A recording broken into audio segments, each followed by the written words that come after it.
Hi, and welcome back to Mike's Laboratory. I have more than a few things I'd like to show you today, beginning with my most recent acquisitions. First of all, we have Devil of the Deep Turbo Swampcraft. Picked this up on eBay. It's in pretty good shape. All the pieces are there, with the exception of the manta ray, of course. This did not come with it. We'll explain about that later. Only problem I could find with this particular boat is that the pontoons were in pretty sad shape. This one obviously is toast. This one here is getting close to toast. We'll have to see what I can do about fixing or finding some replacements. The back of it, awesome shape. Even has a little bar to keep the fins together. Spin mechanism works, and I will definitely be giving this seller some great feedback. As a matter of fact,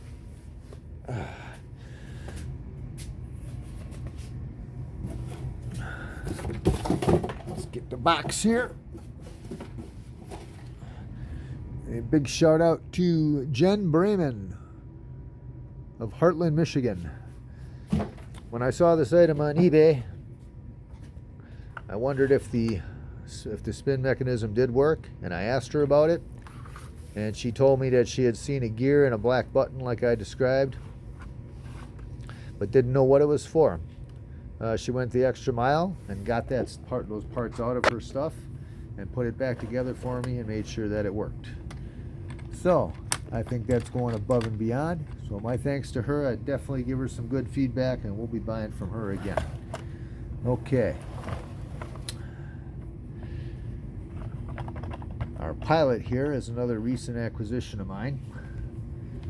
This guy here is a man of action, obviously, wearing a Desert Explorer uniform in very fine shape.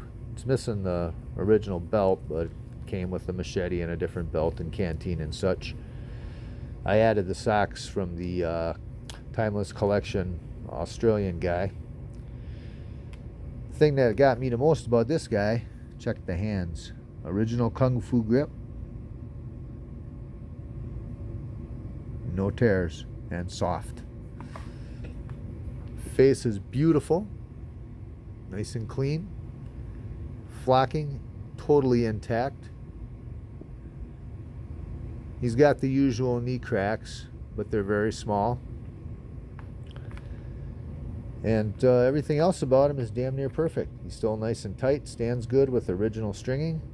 One of the mintest figure in my collection, and one of the nicest ones I've ever seen. Courtesy of my friend over at the toy shop down the street. Okay, next up,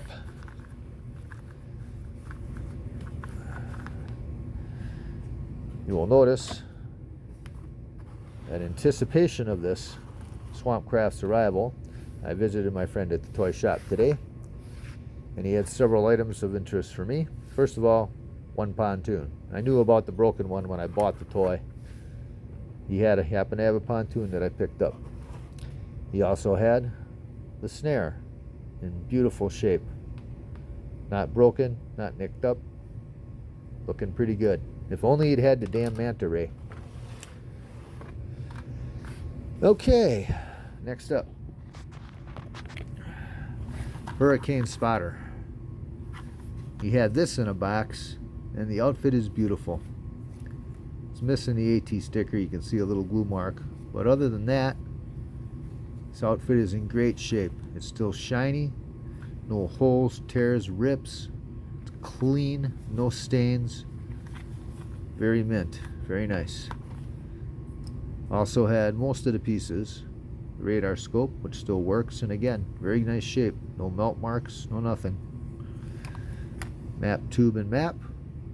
Again, no melt marks. Beautiful shape. Rain gauge the same. He did not have the correct gray or silver binoculars. However, he did throw in a pair of red ones.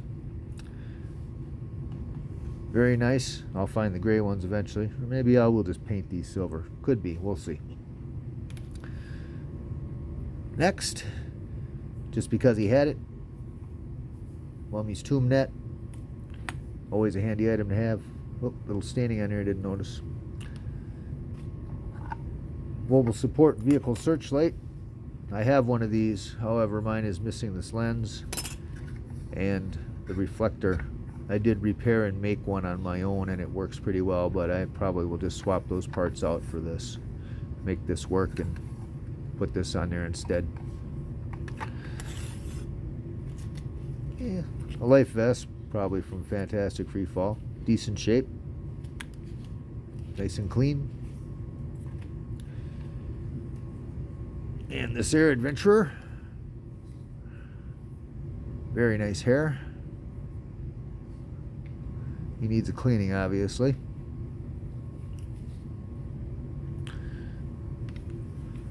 No knee cracks. He does have one crack back here. Tightly strung. Stands good. Pretty good deal. And we also got this guy thrown in as an extra. He's needs a little help. I felt sorry for him laying there in the box without any hands and all beat to hell. But he's got no cracks that I can find. Obviously needs some restringing and a reflocking and a cleanup.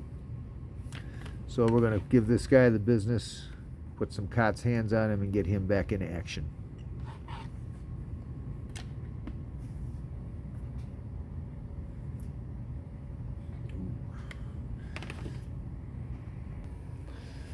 Also on tap from my friend from the toy store is this. I have a box of muscle body parts which he wishes me to try to sell for him. And even better, got a whole box of Joes. These figures I'm going to reflock and restring and fix up for him. And of course, part of the price of my labor will be, give me some of them figures, man. This is the second time this guy has done this. Asked me to do this. He's handed me a bunch of figures and said, can you fix these up? Well, we got plenty of them. Lots of heads. Life is good. I'll be getting back to work on these pretty soon. You will probably see some of these popping up on eBay within the next couple of months as he and I gather up his stuff and digging through it and putting sets together.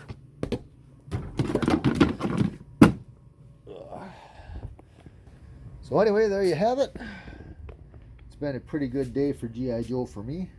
I hope yours went just as well. Next up, for my next videos will be coming up, will be Mike Power here is going to get an LED in his eye, I think. I can light his eye up a little different ways. He's missing the pieces for the eye in here. And he'll be going on my Cotswold Atomic Man body.